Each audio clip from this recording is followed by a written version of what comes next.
midday musings, and today I was thinking a lot about pace, because when I used to walk with 2 crutches, I would always have to console myself by saying, we go at your pace and your pace is perfect, because I had a tendency to get really frustrated and really overwhelmed when I could see people passing me, or I was falling several paces behind the group, behind the rest, because I was putting so much concentration into making sure that my legs were moving at the same time as my arms so that I wouldn't stumble and fall. But the moment that I tried to match the pace of everyone around me is the moment I would get out of rhythm, like I would get out of step with what I was doing. And so occasionally I would fall over. And then I started to think that that's actually a metaphor for life. That too often we try to match the pace of everyone around us, and we force ourselves to enter into seasons that God hasn't called us into yet. Not that he will never call you into it, but God just says it's not time now. And so I started to think back to when I was turning 21. All those years ago. I'm joking, I'm only 22. But I was thinking about when I was turning 21. And the lead up were some of the best months of my whole life, because I went traveling with my sister and my mum. So we were doing up Link Me in Barca and Check Me in Czech. So it was so lavish. But then I was also thinking those few months were some of the most overwhelming months of my life. I said, no, I'm freaking out. I'm turning 21. And I said, life is coming fast. And I'm running out of time. I'm running out of time. And whatever that means to you is exactly what it meant to me back then. So I was freaking out and I said, no, God, I'm falling behind everyone. I'm moving too slowly. Life is moving too slowly. But then God just reminded me that, are you moving according to the timing of this world or according to my timing? Because God said, my timing. I make all things beautiful in my time.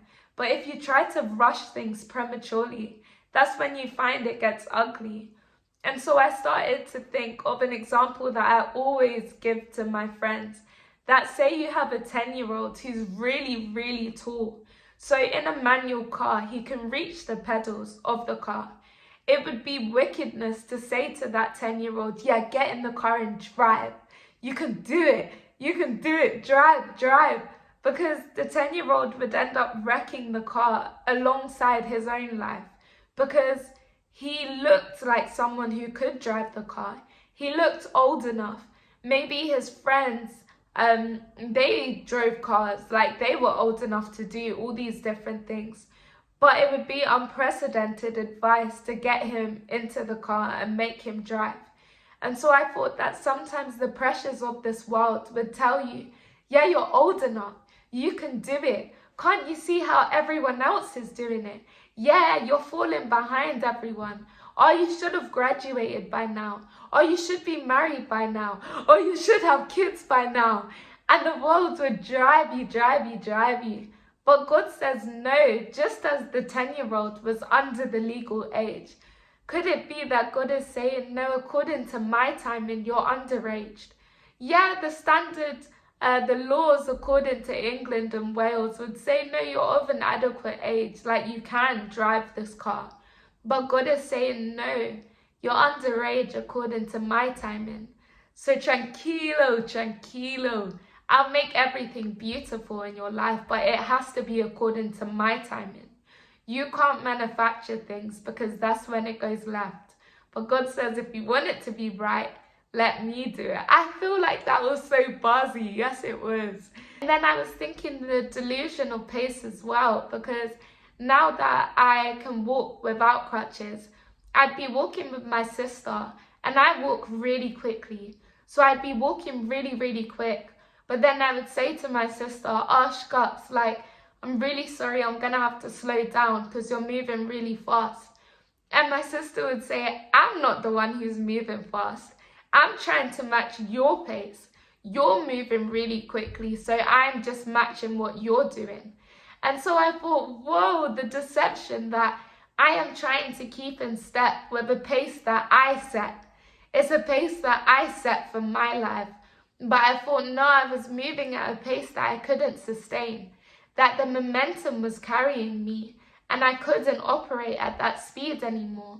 And so I thank God that God said, no, let's bring things back to my timing. Because your head and your body, they're not aligning. Your brain is saying, move fast. Your brain is saying, run. Don't rest, run. But your body's saying, no, I'm really tired. Like, I just need to rest. And so I had to tell myself, no, slow it down. You've got to slow it down and rest, because that's what God is saying to do. And so I just thought, wow. May I never be too fast. May I never be late. Help me to run in your pace. Help me to run in your pace.